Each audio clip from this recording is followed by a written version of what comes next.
គ្រប់ជំរាបសួរហើយក៏សួស្តីកាន់ទៅដល់ពុកម៉ែបងប្អូនទាំងអស់គ្នាថ្ងៃនេះវិលមកជួបជាមួយនឹងខ្ញុំបាទវុធីទៀតហើយថ្ងៃនេះផងដែរខ្ញុំបាទសូមនាំអារម្មណ៍ពុកម៉ែបងប្អូនទាំងអស់គ្នារីករាយមកទស្សនាសកម្មភាពដែលខ្ញុំបាទបានរួមដំណើរជាមួយនឹងបងប្អូននៅខេត្តក្រចេះទៅរីម៉ងហើយបោះតង់នៅលើកោះហើយក្នុងសកម្មភាពវីដេអូថ្ងៃនេះផងដែរខ្ញុំបាទពិសេសក៏ចង់បង្ហាញទៅដល់ពុកម៉ែបងប្អូនបានឃើញពីកោះនៅខេត្តក្រចេះគឺមានកោះស្អាតច្រើនមែនតើហើយក្នុងការធ្វើដំណើរក្រុមខ្ញុំបាទក៏បានជួបប្រទះសត្វក្អែកទឹកឡើងច្រើនមែនតើបងប្អូនហើយបាទរាប់ម៉ឺនក្បាលតែម្ដងហើយទៅជើងនេះក៏បានត្រីធំហូបច្រើនដែរហើយលើមិនអោយខាតពេលវេលាយូរខ្ញុំក៏សូមនាំអារម្មណ៍ពុកម៉ែបងប្អូនរីករាយតាមខ្ញុំទៅទស្សនាសាច់រឿងពេញទាំងអស់គ្នាបាទចេញដំណើរទៅទៀតហើយបងប្អូនបាទទៅបបកត្រីពោម្ដងបាទលុយដែកហើយនឹងទៅមើលម៉ងគាត់បងគាត់រៀងថ្ងៃមុនបាទមើលម៉ងរួចហើយបានទៅរកកោះដេកថ្ងៃនេះរៀបចំចេញទៅពួកខ្ញុំមានសមាជិក3នាក់មានខ្ញុំជាមួយនឹងប្រូត្រាជាមួយនឹងបងជ្រក់បាទរៀបចំចេញទៅមើលម៉ងគាត់ហើយទឹកទន្លេខេត្តនេះបងប្អូនឲ្យបាទឡងថ្លាឆ្វង់តែម្ដងហើយគ្រាន់តែចេញមកបានទឹកក៏ចាប់ផ្ដើមជួបអាក្អែកទឹកនេះច្រើនមែនតើបងប្អូនបាទមានតាំងសត្វស្ទាំងសត្វអីនឹងវាមកឆាបត្រីតាមនឹងហើយយើងបើកទូកប្រហែលជាកន្លះម៉ោងក៏ចេញមកដល់កោះហើយបងប្អូនបាទគ្រាន់តែឡើងមកដល់កោះភ្លាមដូចខ្ញុំអញ្ចឹងបងប្អូនហើយងាកទៅខាងណាក៏ឃើញតែឈ្នាសាច់ស្អាតមែនតើបាទហើយមានចកាបងប្អូនគាត់ដាំអាលឹកនៅលើឈ្នាសាច់នឹងហើយមកតាមផ្លូវទៅពួកខ្ញុំក៏បានជួបគាត់ក៏ផ្ដាំសុំថាបើឡើងមកនឹងឃើញអាលឹកក៏ខ្ញុំសុំហូប1 2ហើយគាត់ថាអីទេបេះទៅថាផ្លែខ្លះនេះបងប្អូនហើយសัตว์វាស៊ីនេះបងប្អូនបាទអាលឹកសัตว์វាស៊ីមកចំហៀងឥឡូវនៅសល់ប្រហែលខ្ញុំបាទនេះបងប្អូនហើយវាស៊ីឡើងក្រហមមកហើយលេងនេះយកទៅយើងចាត់អានៅមកចំហៀងទៅវាស៊ីអស់ទៅនេះទេនេះបាទអញមានសុំចាស់ចកាគេហើយម៉ាត់អូអេនណាបងប្អូនបាទនេះបើជាផ្អែមខ្លាំងសัตว์វាស៊ីនេះពុកម៉ែបងប្អូនហើយបាទកោះស្អាតមែនតើកោះជុំវិញទាំងអស់សុទ្ធតែដីខ្សាច់ហើយនេះកុំច្រឡំបាទស្មានតែកតិចឈើអត់មែនទេដីខ្យល់ទៅវាកើតអញ្ចឹង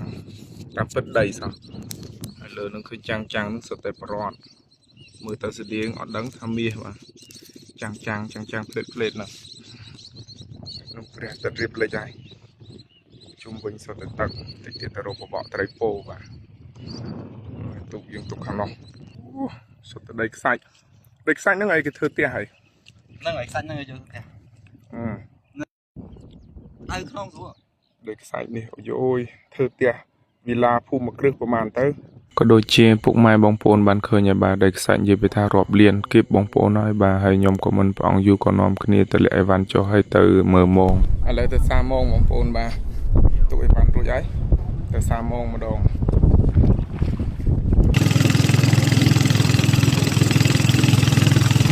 អាឡ័យតែនាំគ្នាដើរលេងលើកោះមានណាបងប្អូនឲ្យចេញទៅនេះមេឃងាយហើយបងគាត់ក៏តឡើងលបឿនរៀងលឿនគួរសមដែរបាទហើយដើរតាមផ្លូវដើរច្រឡំបាទទៅតាមផ្លូវក៏ជួបបងប្អូនច្រើនគាត់មកនេសាទដាក់មងរកត្រីហើយមកដល់ទីតាំងយើងនេះចាំមើលថាបានត្រីអត់ទេបងប្អូនបាទហើយមេឃក៏រៀងងាយហើយមិនស្រួលថ្ងៃនឹងអត់បានបបកទេចាំមើលទៅអស់គ្នាថាមងយើងលើកទៅបានលទ្ធផលបានត្រីអត់បាទគាត់រីដល់តែ7ត្បូងបងប្អូនបាទក្នុងមួយត្បូង80ម៉ែត្រហើយលើលើកឡើងមកភ្នុកហើយអត់មានមួយណាសោះហើយក៏បដូរទីតាំងចេញទៅមេឃថ្ងៃចិត្តលេខបាត់ហើយបងប្អូនបាទមានណាដល់មិនបានប្រមាណមេឃក៏ងឹតល្មមហើយងឹតហើយចាប់ផ្ដើមរីម៉ងទៀតរីម៉ងដើម្បីពេលព្រឹកយើងមកមើលមួយសាទៀតមិនដឹងថាម៉េចឲ្យតែខ្ញុំទៅជាមួយគាត់អត់បានត្រីសោះបងប្អូនបាទហើយគាត់ជូនខ្ញុំមកដល់កន្លែងគាត់ក៏បន្តចេញទៅមើលម៉ងជាមួយនឹងបងទៀតតែគាត់ចេញទៅមើលម្ដងនេះទៀតតែអត់បាននឹងអំបិលមកទេឲ្យបងប្អូនបាទហើយខ្ញុំនៅពីអ្នកប្រូត្រាទៅក៏នាំគ្នារៀបចំតង់អីរួចសិនបើនិយាយពីការដេកសម្រាកបោះតង់នៅលើកោះតាមទន្លេខេត្តនេះខ្យល់ត្រជាក់ណាបងប្អូនបាទអញ្ចឹងយើងក៏ត្រូវតែរកអស់ឲ្យមកគុំឲ្យបានច្រើនល្មមរៀបចំរួចពួកគាត់ក៏មកដល់ល្មម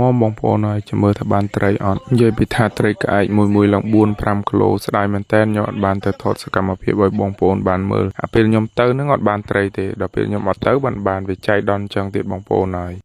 បាទហើយក៏សូមណែនាំសាប៊ូក្លិនកាន់ទៅដល់ពុកម៉ែបងប្អូនកំពុងតែទស្សនាសាប៊ូក្លិនសម្រាប់សក់អង្កែបរោះជួយថែរក្សាសុខភាពសក់និងស្បែកក្បាលអាចកម្ចាត់អង្កែយ៉ាងមានប្រសិទ្ធភាពធ្វើឲ្យសក់ស្រស់ស្អាតនិងរឹងមាំផ្ដល់ភាពត្រជាក់ពីសារធាតុម៉ង់តុលដើម្បីកាត់បន្ថយការរលាកស្បែកក្បាលនិងស្រស់ស្រាយហើយក៏បានផលិតពីស្នាដៃកូនខ្មែរផងដែរចំពោះខ្ញុំជាមួយនឹងក្រុមការងារឧស្សាហ៍ទៅព្រៃតែងតែបែកញើសក្បាលកាត់អង្កែដល់ពេលប្រើប្រាស់ទៅឃើញថាមានប្រសិទ្ធភាពល្អមែនតើបងប្អូនបាទអញ្ចឹងហើយចំពោះខ្ញុំបាទប្រើផ្ទាល់ឃើញថាល្អបានណែនាំទៅដល់ពុកម៉ែបងប្អូនប្រើប្រាស់ហើយក៏សង្ឃឹមថាពុកម៉ែបងប្អូនយើងបាទជួយគ្រប់គ្រងស្នាដៃគុណខ្មែរយើងល្អៗឲ្យបានច្រើនឡើងផងបាទងាកមកសាច់រឿងយើងវិញបងប្អូនឲ្យត្រីដល់ពេលកាន់ឡើងមិនដឹងថាធំប៉ុណ្ណាហើយខ្ញុំក៏សូមសេរីចែកគាត់អាទូចជាងគេមួយយកមកអាំងហូបវ៉ាវចែកទិញពីប្រកបវិញមួយបាទផែត2គីឡូនេះមកនឹងបងកំពូលអ្នកនេសាទបាទគាត់ខុសតែត្រីនឹងទិញពូនោះទេគាត់ដាក់មងបាន4ក្បាលមកបាទមកជាមួយអ្នកកំពូលនេសាទបាទទិញជាពាក់ទៀតបាទកំពូលខាងទិញជាពាក់អត់មានលុយអាប់បានត្រីមួយនឹងហើយហូប4នាក់បងគាត់មកលេងដែរអាំងបាទនេសាទខាងទៀតចុះអត់គ្រប់យកខាងទៀត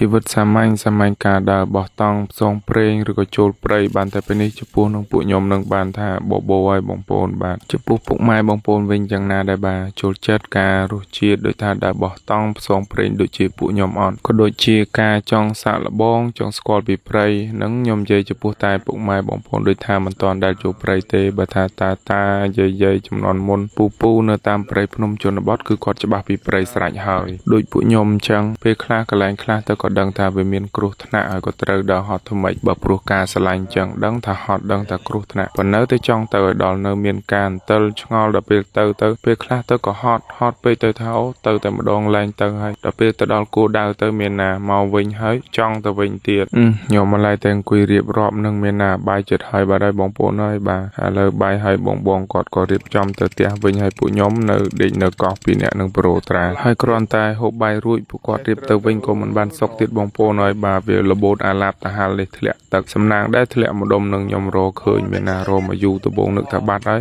គាត់ក៏យកមកដំទៅអត់អីទេកែច្នៃប៉ុណ្ណឹងបានទៅផ្ទះវិញមេឃក៏រៀងយប់ជ្រៅហើយដែរពួកខ្ញុំក៏ស្រេស្រង់រៀបចំដេកពួនដើម្បីព្រឹកទៅមើលម៉ោងមួយសាទៀតរាត្រីសួស្ដីពុកម៉ែបងប្អូនបាទជួបគ្នានៅពេលព្រឹកម្ដងទៀតទៅមើលម៉ោង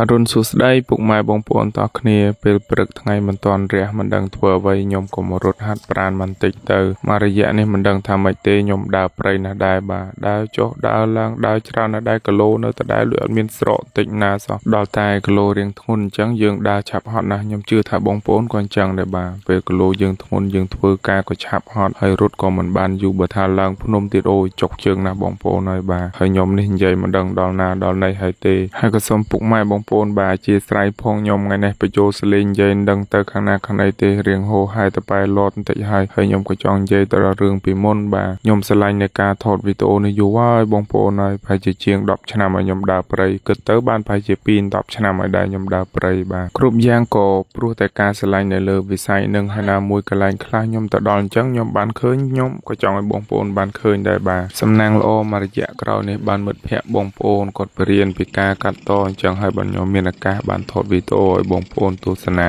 ងាកមកសាច់រឿងបន្តទៀតមាញ់នឹងបងគាត់យកត្រីទៅសក់មកឲ្យប៉ុនក៏ដៃមួយបាទយកមាញ់គាត់មកលេងនឹងឲ្យគាត់ទៅវិញហើយប្រូជ្រក់ក៏មកដល់ល្មមបាទមកទទួលពួកខ្ញុំទៅមើលម៉ងមុននឹងចេញទៅនឹងក៏នាំគ្នាហូបអាឡឹកដែលសេះសល់ពីសัตว์ហូបម្សិលមាញ់នឹងបាទឥឡូវពួកខ្ញុំស៊ីហើយខ្ញុំចេះតែនិយាយលេងឲ្យបងប្អូនឲ្យបាទខុសត្រូវអីកុំប្រកាន់ខ្ញុំអីនាំគ្នាហូបអាឡឹកនឹងរួចក៏រៀបចំចេញដំណើរទៅវិញបាទទៅមើលម៉ងគេមើលថាម៉ងរៀងងាកមាញ់នឹងបានជាប់ត្រីអត់តែមានណាបងប្អូនឲ្យមកតាមផ្លូវជួបសត្វតែសត្វក្អែកទឹកនេះរាប់ម៉ឺនរាប់ពាន់ក្បាលតែម្ដង